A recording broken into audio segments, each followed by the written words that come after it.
తాకట్లో ఉన్న మీ బంగారాన్ని విడిపించి ఆ రోజు ఆన్లైన్ రేటుకి కొంటాం. Sharma gold company. భారీ వర్షాలు కర్ణాటక రాజధాని బెంగళూరు నగరాన్ని ముంచెత్తాయి. భారీ వర్షాల కారణంగా అనేక ప్రాంతాల్లో రోడ్లు జలమయమయ్యాయి.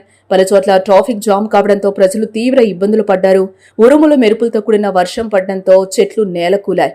వాతావరణ ప్రభావంతో బెంగళూరుకు వచ్చే 20 విమానాలను అధికారులు దారి మళ్లించగా 10 విమానాలు ఆలస్యంగా నడిచాయి. దారి మళ్లించిన విమానాల్లో ఇండిగో 10, ఎయిర్ ఇండియా ఎక్స్ప్రెస్ కు చెందిన 4, అకాసాకు చెందిన 2, ఎయిర్ ఇండియాకు చెందిన విమానాలు 2, దేశీయంగా 18, 2 అంతర్జాతీయ ఇండిగో విమానాలున్నాయి.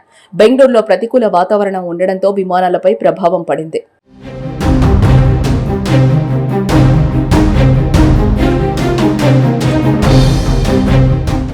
ఇక మరోపక్క నిన్న ఉదయం నుంచి బెంగళూరు నగరంలో వాతావరణం చల్లబడి వర్షం ప్రారంభమైంది. ఇన్నాళ్లు మండే ఎండలతో ఇబ్బంది పడిన బెంగళూరు వాసులు ఈ మారిన వాతావరణంతో కాస్త చల్లబడ్డారని చెప్పుకోవచ్చు. ఊపిరి పీల్చుకున్నారు. పలు ప్రాంతాల్లో ఈదురుగాలులు, భారీ వర్షాలు కురవడంతో ఎండల తీవ్రత నుంచి ఉపశమనం లభించింది. ఇక ఉదయం నెమ్మదిగా ప్రారంభమైన వర్షం కాసేపట్లో భారీ వర్షంగా మారింది. ఉరుములు మెరుపులు, వడగళ్లతో బీభత్సం సృష్టించింది. పలుచోట్ల విద్యుత్ సరఫరా నిలిచిపోయింది. బెంగళూరు రూరల్ జిల్లా హోసకోటేలో వడగళ్ల వానలు పడిన వీడియోను ఎక్స్ యూజర్ షేర్ చేశాడు. ఈదురుగాలులతో పాటు బెంగళూరు నగరంలోని ఉత్తర పశ్చిమ ప్రాంతాల్లో భారీ వర్షాలు కురిశాయి.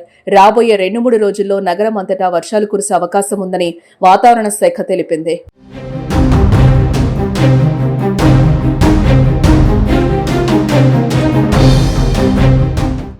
ఇవాళ కూడా తేలికపాటి వర్షాలు, ఉరుములతో కూడిన వర్షాలు కురిసే అవకాశం ఉందని భారత వాతావరణ శాఖ అంచనా వేసింది.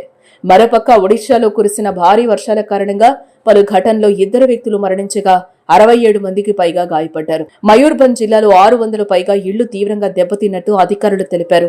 గంజాం, పూరి జిల్లాలో పిడుగుపాటుకు 2 మృతి చెందగా మయూర్భంజ్ జిల్లాలో వడగళ్ల వాన కారణంగా అనేక మంది గాయపడ్డట్లు వెల్లడించారు.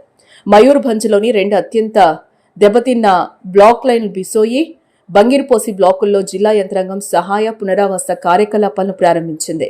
భారీ వర్షాలు కొనసాగే అవకాశం ఉండడంతో వాతావరణ శాఖ హెచ్చరికలు జారీ చేసింది.